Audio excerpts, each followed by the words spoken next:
নমস্কাৰ বন্ধুসকল স্বাগতম জনাইছো অন্য এটা গুৰুত্বপূৰ্ণ ভিডিঅ'লৈ এই ভিডিঅ'টোত আজি আমি আলোচনা কৰিম এছএছ সেকেন্ড ইয়াৰ এমআইএল মডাৰ্ণ ইণ্ডিয়ান ল্যাঙ্গুৱেজ এছামিছৰ most important question answer for 2025 final এই ভিডিঅ'টোত আমি তোমালোকৰ যি গুড এক আছে গদ্য অংশ আছে যিমানগিটা চেপ্টাৰ আছে প্ৰতিটো চেপ্টাৰৰ পৰা যিমানবোৰ মোস্ট ইম্পৰ্টেন্ট কুৱেশ্যন আনসাৰবোৰ আছে যিবোৰ পৰীক্ষাত অহাৰ সম্ভাৱনা অতিকৈ ইম্পৰ্টেন্ট তো সেই সকলোবোৰ কুৱেশ্যন আনসাৰ আলোচনা কৰিম ওকে ইয়াৰ আগতে মই দুটা ভিডিঅ' বনাইছিলো 2012 চনৰ পৰা 2023 চনলৈ যিমানবোৰ এক নম্বৰৰ প্ৰশ্ন উত্তৰবোৰ আহিছিল যদি তোমালোকে ভিডিঅ' দুটা চোৱা নাই ডেসক্ৰিপচনত লিংক থাকিব তোমালোকে ভিডিঅ' দুটা চাব পাৰা আজি আমি আৰম্ভ কৰো কোৱেশ্চন নম্বৰ 1 টু চোৱা 1930 চনত 19 ছেপ্টেম্বৰত কম্বলপুৰৰ পৰা অসমলৈ যাত্ৰা কৰোতে বেজবৰুৱাৰ সংগী কোন আছিল অতি গুৰুত্বপূৰ্ণ প্ৰশ্ন 1930 চনৰ 19 ছেপ্টেম্বৰত কম্বলপুৰৰ পৰা যেতিয়া বেজবৰুৱাই অসমলৈ যাত্ৰা কৰিছিল তেতিয়া তেওঁৰ সংগী কোন আছিল ইয়াৰ উত্তৰটো চোৱা 1930 চনৰ 19 ছেপ্টেম্বৰত কম্বলপুৰৰ পৰা অসমলৈ যাত্ৰা কৰোতে বেজবৰুৱাৰ সংগী সহধৰ্মিনী আৰু সৰুটি কন্যা আছিল কোন আছিল তেওঁৰ সহধৰ্মিনী আছিল আৰু লগতে সৰুটি কন্যা আছিল বুজি পাইছা নেক্সট কোৱেশ্চন লাগবাহো কোৱেশ্চন নম্বৰ 2 টু চোৱা কিমান চনত বেজবৰুৱা মাতৃভূমি অসমলৈ উভতি আহে হয় কিমান চনত বেজবৰুৱা মাতৃভূমি অসমলৈ উভতি আহিছিল অলপ আগতে এক নম্বৰ কোৱেশ্চনটোতে আমি পাইছিলো 1930 চনত মাতৃভূমি অসমলৈ উভতি আহিছিল নেক্সট কোৱেশ্চন নম্বৰ 3 টু চোৱা জকা শব্দৰ অৰ্থ কি জকা শব্দৰ অৰ্থ হ'ল পিতল আদিৰ বৰ ডাঙৰ টৌ মনত ৰাখিবা জকা শব্দৰ অৰ্থ কি পিতল আদিৰ বৰ ডাঙৰ টৌ নেক্সট কোৱেশ্চন লাগবাহো কোৱেশ্চন নম্বৰ 4 টু চোৱা দিৰাগমন শব্দৰ অৰ্থ কি হয় যি দিব্যাগমন শব্দৰ অৰ্থ হৈছে বিয়াৰ পিছত কন্যাৰ দ্বিতীয়বাৰ স্বামী ঘৰলৈ যোৱা সংস্কাৰ তাকে আমি কি বুলি কওঁ দিৰাগমন বুলি কোৱা হয় নেক্সট কোৱেশ্চন নম্বৰ 5 টু চোৱা জিজিত শব্দৰ অৰ্থ কি হয় ভিজিট শব্দৰ অৰ্থ কি ভিজিট শব্দৰ অৰ্থ হ'ল ৰোগীৰ চিকিৎসাৰ বাবে ডাক্তৰক দিবলগীয়া মাননি হয় যি ৰোগী আমি সকলোৱে জানো ডাক্তৰক দিবলগীয়া যি মাননি আছে তাক আমি ভিজিট বুলি কওঁ হয় না ভিজিট দিব লাগিব তো তাকেই কৈছে ভিজিট তোমালোকে বেলেগ একো নাভাবিবা ভিজিট শব্দটো তোমালোকৰ পাঠতে আছে যে ৰোগী চিকিৎসাৰ বাবে ডাক্তৰক দিবলগীয়া মাননি নেক্সট কোৱেশ্চন নম্বৰ 6 টু চোৱা লেটেকিয়া নৰিয়া শব্দৰ অৰ্থ কি লেটেকিয়া নৰিয়া শব্দৰ অৰ্থ হৈছে দীৰ্ঘ সময় জুৰি হৈ থকা ৰোগ শৰীৰত এঠাৰ দৰে লাগি থকা বেমাৰ তাকে কি বুলি কোৱা হয় লেটেকিয়া নৰিয়া বুলি কোৱা হয় নেক্সট কোৱেশ্চন নম্বৰ 7 টু চোৱা লক্ষ্মীনাথ বেজবৰুৱাৰ তত্ত্বমূলক গ্ৰন্থ দুখনৰ নাম লিখা লক্ষ্মীনাথ বেজবৰুৱাৰ তত্ত্বমূলক গ্ৰন্থ দুখন হ'ল তত্ত্বকথা আৰু শ্ৰীকৃষ্ণ কথা মনত ৰাখিবা লক্ষ্মীনাথ বেজবৰুৱাৰ তত্ত্বমূলক গ্ৰন্থ দুখনৰ নাম হৈছে তত্ত্বকথা আৰু শ্ৰীকৃষ্ণ কথা নেক্সট কোৱেশ্চন নম্বৰ 8 টু চোৱা কাক আধুনিক অসমীয়া সাহিত্যৰ কাণ্ডাৰী বুলি কোৱা হয় উত্তৰটো হৈছে লক্ষ্মীনাথ বেজবৰুৱাক আধুনিক অসমীয়া সাহিত্যৰ কাণ্ডাৰী বুলি কোৱা হয় নেক্সট কোৱেশ্চন নম্বৰ 9 টু চোৱা লক্ষ্মীনাথ বেজবৰুৱাৰ ধেমেলীয়া নাটক দুখনৰ নাম লিখা হয় লক্ষ্মীনাথ বেজবৰুৱাৰ ধেমেলীয়া নাটক দুখনৰ নাম লিখিব দিছে ইয়াৰ উত্তৰটো হ'ব লক্ষ্মীনাথ বেজবৰুৱাৰ ধেমেলীয়া নাটক দুখনৰ নাম হ'ল নুমল আৰু চিকৰপতি নিকৰপতি মনত ৰাখিবা দুটা ধেমেলীয়া নাটকৰ নাম হৈছে নুমল আৰু চিকৰপতি নিকৰপতি নেক্সট কোৱেশ্চন নম্বৰ 10 টু চোৱা লক্ষ্মীনাথ বেজবৰুৱাৰ বুৰঞ্জীমূলক নাটক দুখনৰ নাম লিখা অতি গুৰুত্বপূৰ্ণ প্ৰশ্ন লক্ষ্মীনাথ বেজবৰুৱাৰ বুৰঞ্জীমূলক নাটক দুখন হ'ব কি উত্তৰটো চোৱা লক্ষ্মীনাথ বেজবৰুৱাৰ বুৰঞ্জীমূলক নাটক দুখনৰ নাম হ'ল জয়মতী কোঁৱৰী বেলিমাৰ আৰু চক্ৰধ্বজ সিংহ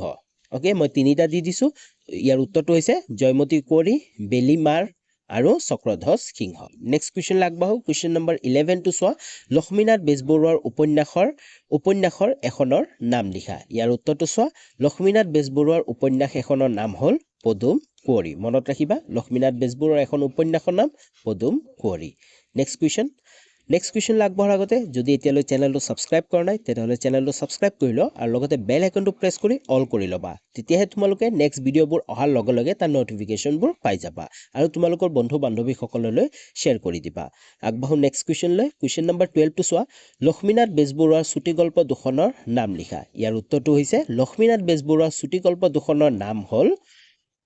জোনবিৰি সুৰভি কেহুকলি হয় মনত ৰাখিবা লক্ষ্মীনাথ বেজবৰুৱাৰ চুটি গল্প দুখনৰ নাম তিনিখনৰ নাম কৈ দিছোঁ দুখনৰ নাম যদি লিখিব দিয়ে জোনবিৰি সুৰভি আৰু কেহু কলি যিকোনো দুটা লিখিলে তোমালোকৰ শুদ্ধ হ'ব নেক্সট কুৱেশ্যন নম্বৰ 13 টো চোৱা লক্ষ্মীনাথ বেজবৰুৱাৰ সাধুকথা দুখনৰ নাম লিখা লক্ষ্মীনাথ বেজবৰুৱাৰ সাধুকথা দুখনৰ নাম হ'ব উত্তৰটো চোৱা একেবাৰে সহজ বুঢ়ী আই সাধু হয়নে আমি সকলোৱে পঢ়িছিলোঁ বুঢ়ী আই সাধু আৰু জুনুকা নেক্সট কুৱেশ্যন আগবাঢ়ো কুৱেশ্যন নম্বৰ 14 টো চোৱা সাহিত্য একাডেমী বঁটা লাভ কৰা প্ৰথম অসমীয়া সাহিত্যিক গৰাকী কোন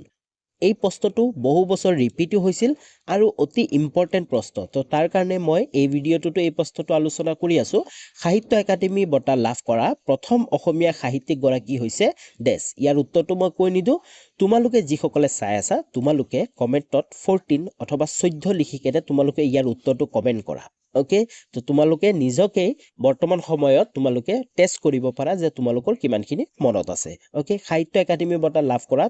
প্ৰথম অসমীয়া সাহিত্যিক গৰাকী কোন তোমালোকে কমেণ্টত জনোৱা নেক্সট কুৱেশ্যন নম্বৰ 15 টো চোৱা অসমীয়া ভাষাৰ প্ৰথম গৰাকী কথা কবিতা ৰচক কোন ইয়াৰ উত্তৰটো হৈছে অসমীয়া ভাষাৰ প্ৰথম গৰাকী কথা কবিতা ৰচক হৈছে যতীন্দ্ৰনাথ দুৱৰা মনত ৰাখিবা অসমীয়া ভাষাৰ প্ৰথম গৰাকী কথা কবিতাৰ ৰচক হৈছে Jatindranath Duwara next question number 16 টো চোৱা মগনিয়াৰ কবিতাটোৰ কবি কোন মগনিয়াৰ কবিতাটোৰ কবি হৈছে যতীন্দ্ৰনাথ দুৱৰা মনত ৰাখিবা তোমালোকে জানাই মগনিয়াৰ কবিতাটোৰ কবি হৈছে Jatindranath Duwara next question number 17 টো চোৱা মগনিয়াৰ পাৰ্টিৰ ক'ৰ পৰা সংগ্ৰহ কৰা হৈছে মগনিয়াৰ পাৰ্টি চোৱা পাৰ্টি দুৱৰা কথা কবিতা পুথিৰ পৰা সংগ্ৰহ কৰা হৈছে হয়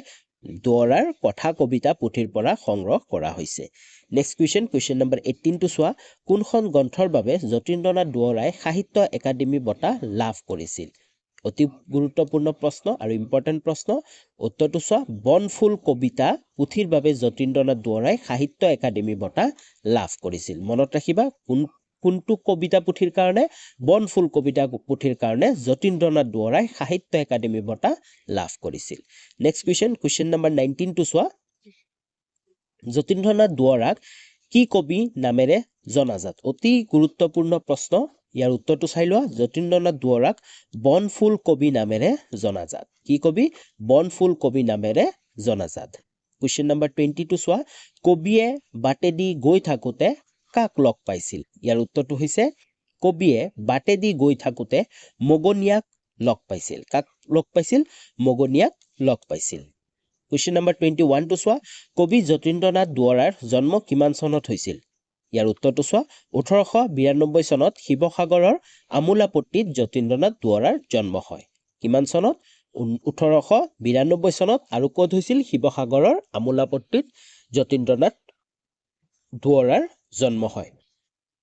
কুৱেশ্যন নম্বৰ 22 টো চোৱা মগনিয়াৰ শব্দৰ অৰ্থ কি হয় যেহেতু অলৰেডি তোমালোকে পাইছা মগনিয়াৰটো তো মগনিয়াৰ শব্দৰ অৰ্থ কি ইয়াৰ অৰ্থ হৈছে মগনিয়াৰ শব্দৰ অৰ্থ হ'ল মাগী খাওতা অথবা ভিক্ষাৰী মনত ৰাখিবা মগনিয়াৰ শব্দৰ অৰ্থ হৈছে মাগী খাওতা অথবা ভিক্ষাৰী কুৱেশ্যন নম্বৰ 23 টো চোৱা যতীন্দ্ৰনাথ দুৱৰাই ৰচনা কৰা কবিতা পুথি কেইখনৰ নাম কি হয়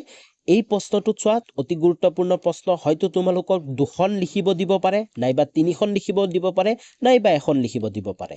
কিন্তু মই গোটেইকেইটা আলোচনা কৰি দিছোঁ যতীন্দ্ৰনাথ দুৱৰাই ৰচনা কৰা কবিতা পুথি কেইখনৰ নাম কি উত্তৰটো চোৱা যতীন্দ্ৰনাথ দুৱৰাই ৰচনা কৰা কবিতা পুথি কেইখন হৈছে উমৰ তীৰ্থ আপোন সুৰ বনফুল মিলনৰ সুৰ আৰু মৰমৰ সুৰ নেক্সট কুৱেশ্যন আগবাঢ়ো কুৱেশ্যন নম্বৰ 24 টো চোৱা যতীন্দ্ৰনাথ দুৱৰাই কোনখন কাব্যৰ বাবে কিমান চনত সাহিত্য একাডেমী বঁটা লাভ কৰিছিল অলৰেডি আমি আলোচনা কৰিলোৱে যতীন্দ্ৰনাথ দুৱৰাই কোনখন কবিতা পুথিৰ কাৰণে ইয়াৰ উত্তৰটো আছিল বনফুল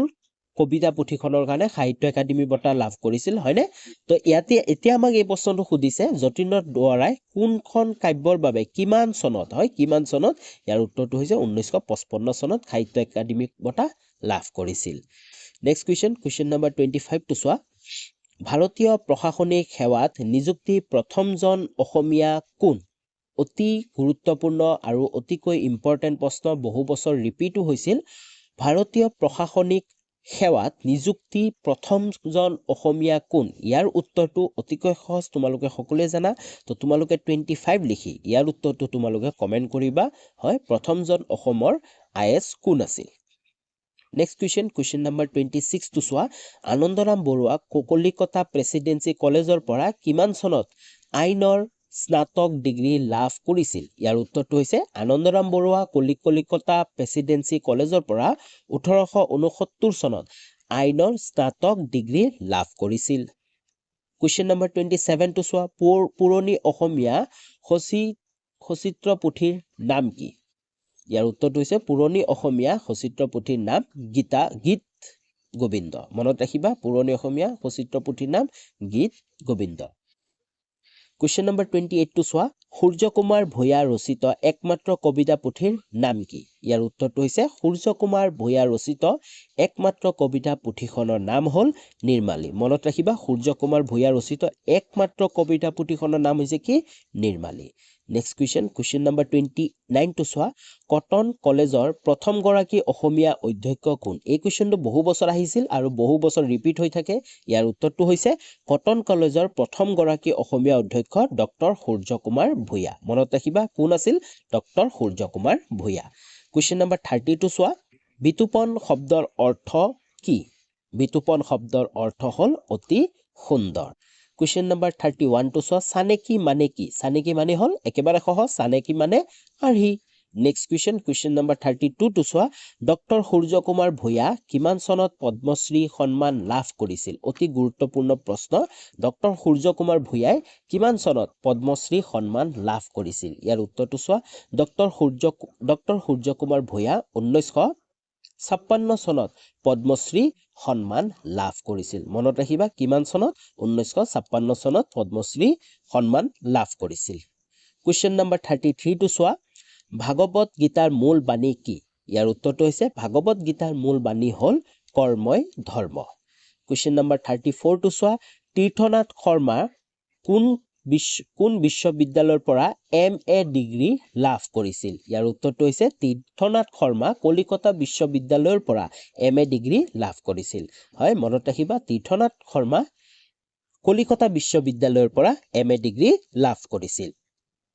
35 নম্বৰ কুৱেশ্চনটো চোৱা চিঠি গল্পটো শিলভট্টৰ কোনখন সংকলনৰ পৰা লোৱা হৈছে এই কুৱেশ্চনটো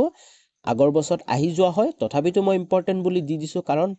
বহু বছৰ আহিছে বহু বছৰ ৰিপিট হয় তো ইয়াৰ সম্ভাৱনা বহুখিনি ওলাই যে এই বছৰো ই আহিব পাৰে তো ইয়াৰ উত্তৰটো চোৱা চিঠি গল্পটো শিলভট্টৰ 1994 চনত প্ৰকাশিত চিঠি আৰু অন্যান্য গল্প সংকলনৰ পৰা লোৱা হৈছে নেক্সট question number 36 টো চোৱা শিলভট্টই কোনখন গ্ৰন্থৰ বাবে সাহিত্য একাডেমী বঁটা লাভ কৰিছিল হয় অলপ আগতে আমি আলোচনা কৰি আহিলো শিলভট্টই কোনখন গ্ৰন্থৰ বাবে সাহিত্য একাডেমী বঁটা লাভ কৰিছিল ইয়াৰ উত্তৰটো তোমালোকে কমেন্টত জনোৱা 36 লিখি তাৰ উত্তৰটো তোমালোকে কমেন্ট কৰি জনোৱা question number 37 টো চোৱা অতি গুৰুত্বপূৰ্ণ প্ৰশ্ন শিলভট্টই লাভ কৰা দুটা বঁটাৰ নাম লিখা এই প্ৰশ্নটো বহুত এটা ইম্পৰ্টেন্ট প্ৰশ্ন উত্তৰটো চাই লোৱা শিলভট্টই লাভ কৰা দুটা বঁটাৰ নাম হ'ল 1990 চনত অনুসন্ধান উপন্যাসৰ বাবে অসম প্ৰকাশন পৰিষদ বঁটা আৰু সাহিত্য ক্ষেত্ৰলৈ আগবঢ়োৱা জীৱনজোৰা অৱদানৰ বাবে 2002 চনত তেওঁ অসম উপত্যকা সাহিত্য বঁটাৰে সন্মানিত কৰা হয় মনত ৰাখিবা 1990 চনত শিলভট্টই 1990 চনত অনুসন্ধান উপন্যাসৰ বাবে অসম প্ৰকাশন পৰিষদ বঁটা আৰু সাহিত্য ক্ষেত্ৰলৈ আগবঢ়োৱা জীৱনজোৰা অৱদানৰ বাবে 2002 চনত তেওঁক অসম উপত্যকা সাহিত্য বঁটাৰে সন্মানিত কৰা হয় নেক্সট question number 38 টো চোৱা বৰ্তমান সময়ত চিঠিৰ প্ৰাসংগিকতা কিয় কমি গল হয় অতি গুৰুত্বপূৰ্ণ প্ৰশ্ন যেহেতু বৰ্তমান যি এডভান্স মেচিনাৰী হয়নে বৰ্তমান যি প্ৰযুক্তি আধুনিক প্ৰযুক্তি যুগ তো তাৰ কাৰণে যি চিঠিৰ আছিল এই চিঠিৰ প্ৰাসংগিকতা কমি গল তো এই প্ৰশ্নটো অহাৰ বহুখিনি সম্ভাৱনা আছে যদিও 1 নম্বৰ নাহে ই 2 নম্বৰত অহাৰ বেছি সম্ভাৱনা আছে তো তোমালোকে ধুনিয়াকে চাই লোৱা বৰ্তমান সময়ত চিঠিৰ প্ৰাসংগিকতা কিয় কমি গল উত্তৰটো চোৱা বৰ্তমান সময় হৈছে আধুনিক প্ৰযুক্তি বিদ্যাৰ সময় হয় বৰ্তমান সময় হৈছে আধুনিক প্ৰযুক্তি বিদ্যাৰ সময় কোনো এটা কাম কিমান কোনো এটা কাম কিমান সোনকালে আৰু কম সময়ত কৰিব পাৰি তাৰ ওপৰত বেছি গুৰুত্ব দিয়া হয় হয়নে বৰ্তমান সময়ত যিকোনো এটা কাম কিমান সোনকালে আৰু কম সময়তে কৰিব পাৰি তাকে গুৰুত্ব দিয়া হয় যেনে চোৱা mobile phone internet telephone computer আদি হৈছে ইয়াৰ বাবে একোটি উত্তম মাধ্যম আৰু এই মোবাইল ফোন টেলিফোন হয়নে ইন্টাৰনেট হয়নে আৰু কম্পিউটাৰ এইবোৰ কি হৈছে উত্তম মাধ্যম এইবোৰ কামৰ কাৰণে হৈছে যাৰ যোগেদি অতি দ্ৰুতভাৱে যোগাযোগ সম্ভৱ হয় আৰু যাৰ যোগেদি অতি দ্ৰুতভাৱে হয়নে অতি স্পীডত যি যোগাযোগ আছে যোগাযোগ সম্ভৱ হয় হে ইয়াৰ বহুল প্ৰয়োগৰ বাবে চিঠিৰ প্ৰাসংগিকতা বৰ্তমান সময়ত কম হোৱা দেখা যায় ক'ব গ'লে বৰ্তমান সময়ত যি চিঠিৰ প্ৰাসংগিকতা আছে একেবাৰে নোহোৱাই হৈ গৈছে বৰ্তমান যুগত কিছুমান অফিচিয়েল কামবোৰহে চিঠিৰ জৰিয়তে হৈ আছে কিন্তু মেক্সিমাম চিঠিৰ যি প্ৰাসংগিকতা আছিল বৰ্তমান সময়ত একেবাৰে কমি গৈছে নেক্সট কোৱেশ্চন লাগবাহো কোৱেশ্চন নম্বৰ 39 টু চোৱা শিলভট্টৰ প্ৰকৃত নাম কি আছিল হয় আমি বহুবাৰ শিলভট্ট বুলি আলোচনা কৰি আছিলো কিন্তু শিলভট্টৰ প্ৰকৃত নাম কি আছিল হয় এই কোৱেশ্চনটো অতিকৈ ইম্পৰ্টেন্ট কোৱেশ্চন আহি যাব পাৰে এই বছৰ উত্তৰটো চোৱা শিলভট্টৰ প্ৰকৃত নাম আছিল ৰেৱতী মোহন দত্ত চৌধুৰী মনত ৰাখিবা শিলভট্টৰ আচল নাম আছিল অথবা প্ৰকৃত নাম আছিল Rebati Mohan Dutta Choudhury next question number 42 চোৱা শিলভট্টই অনুবাদ কৰা গ্ৰন্থ দুখনৰ নাম কি হয় অতিকৈ গুৰুত্বপূৰ্ণ প্ৰশ্ন শিলভট্টই অনুবাদ কৰা গ্ৰন্থ দুখনৰ নাম কি ইয়াৰ উত্তৰটো হৈছে শিলভট্টই অনুবাদ কৰা গ্ৰন্থ দুখনৰ নাম হ'ল ৰিপ ভেন উইংকেল আৰু কেইটামান গল্প আৰু ৰূপান্তৰ হয় কি ৰিপ ভেন উইংকেল আৰু কেইটামান গল্প আৰু ৰূপান্তৰ নেক্সট কোৱেশ্চন নম্বৰ 41 টু চোৱা চুটি গল্প দুটাৰ বৈশিষ্ট্য লিখা হয় চুটি গল্পৰ দুটা বৈশিষ্ট্য লিখিব দিছে অতিকৈ প্ৰয়োজনীয় আৰু ইম্পৰ্টেন্ট কোৱেশ্চন হয় উত্তৰটো চোৱা চুটি গল্পৰ দুটা বৈশিষ্ট্য হ'ল চুটি গল্পৰ আৰম্ভণি আকস্মিক হয় হয়নে চুটি গল্পৰ যি আৰম্ভণি আছে আকস্মিকভাৱে হয় আৰু চুটি গল্প কম পৰিসৰৰ আৰু কম চৰিত্ৰৰ হয় আৰু চুটি গল্প কি কম পৰিসৰৰ আৰু কম চৰিত্ৰৰ হয় ওকে বুজি পাইছা নেক্সট কোৱেশ্চন নম্বৰ 42 টু চোৱা প্ৰথম অসমীয়া বোলছবিখনৰ নাম কি এই প্ৰশ্নটোৰ উত্তৰ মই তোমালোকক ক'বলৈ আৰু প্ৰয়োজন নাই তোমালোকে নিজে জানা তো তোমালোকে যোনে জানা 42 নম্বৰ কমেন্টত লিখি কেনে ইয়াৰ উত্তৰটো তোমালোকে সকলোৱে কমেন্ট কৰি জনোৱা নেক্সট কোৱেশ্চন নম্বৰ 43 টু চোৱা সিৰাজ বোলছবিখনৰ সংগীত পৰিচালক কোন আছিল অতিকৈ সহজ আৰু ইম্পৰ্টেন্ট হয় সিৰাজ বোলছবিখনৰ তোমালোকে মনত ৰাখিবা সিৰাজ বোলছবিখনৰ সংগীত পৰিচালক আছিল বিষ্ণুপ্ৰসাদ ৰাভা মনত ৰাখিবা বিষ্ণুপ্ৰসাদ ৰাভা আছিল কোৱেশ্চন নম্বৰ 44 টু চোৱা ৰাষ্ট্ৰীয় পৰ্যায়ত প্ৰথমটো পুৰস্কাৰ লাভ কৰা অসমীয়া বোলছবিখনৰ নাম কি অতি প্ৰয়োজনীয় আৰু ইম্পৰ্টেন্ট প্ৰশ্ন বৰ্তমান সময়ত এই যিটো বোলছবি আছে বোলছবিৰ চৰ্চা অতিকৈ হৈ আছে কিয় হৈ আছে তোমালোকে জানাই তো এই প্ৰশ্নটো অহাৰ বহুখিনি সম্ভাৱনা আছে ইয়াৰ উত্তৰটো হৈছে চামেলি মেমচাপ হয় ৰাষ্ট্ৰীয় পৰ্যায়ত প্ৰথমটো পুৰস্কাৰ লাভ কৰা অসমীয়া বোলছবিখনৰ নাম কি নাম হৈছে চামেলি মেমচাপ নেক্সট কোৱেশ্চন নম্বৰ 45 টু চোৱা চিত্ৰবন ষ্টুডিঅ' কোনে নিৰ্মাণ কৰিছে আমি যি দুটা ভিডিঅ' আগত আপলোড কৰিছিলো তাত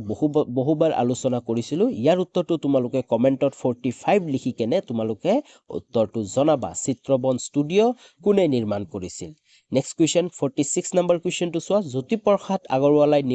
নিৰ্মাণ কৰা কথাছবি দুখনৰ নাম কি জ্যোতিপ্ৰসাদ আগৰৱালাই নিৰ্মাণ কৰা কথাছবি দুখনৰ নাম হ'ল জয়মতী আৰু ইন্দ্ৰমালতী কি জয়মতী আৰু ইন্দ্ৰমালতী নেক্সট 47 নম্বৰ কোৱেশ্চনটো চোৱা লক্ষ্যধৰ চৌধুৰীয়ে পৰিচালনা কৰা ছবিখনৰ নাম কি লক্ষ্যধৰ চৌধুৰীয়ে পৰিচালনা কৰা ছবিখনৰ নাম হৈছিল নিমিলা অংক হয় বহু বছৰ আহিও গৈছে এই প্ৰশ্নটো কিন্তু অলপ বেলেগ সিস্টেমত আহিছে বেলেগকে সুধিছিল কিন্তু ডাইৰেক্ট মনত ৰাখিবা লক্ষ্যধৰ চৌধুৰীয়ে পৰিচালনা কৰা ছবিখনৰ নাম হৈছে নিমিলা অংক নেক্সট কোৱেশ্চন নম্বৰ 48 টু চোৱা জ্যোতিপ্ৰসাদ আগৰৱালাৰ জয়মতী কথাছবিৰ কাহিনীৰ উৎস কি হয় এই জয়মতী যি কথাছবিটো আছিল কোৰ পৰা লোৱা হৈছিল এনেকৈ আহিছিল প্ৰশ্নটো ইয়াৰ উত্তৰটো হৈছে জ্যোতিপ্ৰসাদ আগৰৱালাৰ জয়মতী কথাছবিৰ কাহিনী উৎস হ'ল লক্ষ্মীনাথ বেজবৰুৱাই ৰচনা কৰা জয়মতী কুঁৱৰী নামৰ নাটকখন হয় কোনটো এই জয়মতী কথাছবিখনৰ উৎস হৈছে লক্ষ্মীনাথ বেজবৰুৱাই ৰচনা কৰা জয়মতী কুঁৱৰী নামৰ নাটকখনৰ পৰা নেক্সট কুৱেশ্যন 49 নম্বৰ কুৱেশ্যনটো চোৱা জ্যোতিপ্ৰসাদ আগৰৱালাই কোনখন দেশত চলচ্চিত্ৰ নিৰ্মাণৰ প্ৰশিক্ষণ লৈছিল ইয়াৰ উত্তৰটো হৈছে জ্যোতিপ্ৰসাদ আগৰৱালাই জাৰ্মানীত চলচ্চিত্ৰ নিৰ্মাণৰ প্ৰশিক্ষণ লৈছিল বুজি পাইছা নেক্সট কুৱেশ্যন চোৱা 50 নম্বৰ কুৱেশ্যনটো বৈজ্ঞানিক মানসিকতা কিদৰে গঢ়িব পাৰো শীৰ্ষক পাঠটিৰ লেখক কোন ইয়াৰ উত্তৰটো হৈছে ডক্টৰ দীনেশ চন্দ্ৰ গোস্বামী কুৱেশ্যন নম্বৰ 51 টো চোৱা শিশুক দিয়া বেজি চিতাৰ কাম কি যে শিশুসকলক বেজি অথবা চিতা দিয়ে এই চিতাৰ কাম কি উত্তৰটো হৈছে নানা ৰোগৰ প্ৰতিৰোধ কৰা ওকে কুৱেশ্যন নম্বৰ 52 টো চোৱা ডক্টৰ দীনেশ চন্দ্ৰ গোস্বামীয়ে কি বিষয়ৰ গ্ৰন্থ ৰচনা কৰে ডক্টৰ দীনেশ চন্দ্ৰ গোস্বামীয়ে জনপ্ৰিয় বিজ্ঞান হয় পপুলাৰ সায়েন্স আৰু কল্প বিজ্ঞান সায়েন্স ফিকশন বিষয়ক প্ৰায় 250খন গ্ৰন্থ ৰচনা কৰিছিল মনত ৰাখিবা যে ডক্টৰ দীনেশ চন্দ্ৰ গোস্বামী আছে তেওঁ জনপ্ৰিয় বিজ্ঞান পপুলাৰ সায়েন্স ইংলিছত পপুলাৰ সায়েন্স আৰু কল্প বিজ্ঞান অথবা সায়েন্স ফিকশন বিষয়ক প্ৰায় 250খন গ্ৰন্থ ৰচনা কৰিছিল নেক্সট কুৱেশ্যন ওকে তো আজিলৈ ইমানখিনি আছিল তো আশা কৰোঁ তোমালোকে ভিডিঅ'টো ভাল পালা যদি তোমালোকে ভিডিঅ'টো ভাল পাইছা তেনেহলে এটা লাইক কৰি দিবা আৰু কমেন্ট কৰি জনাবা আৰু তোমালোকৰ বন্ধু বান্ধৱী সকললৈ শ্বেয়াৰ কৰিবা তো পুনৰ লগ পাম নতুন এটা ভিডিঅ' লৈ তেতিয়ালৈ বাই বাই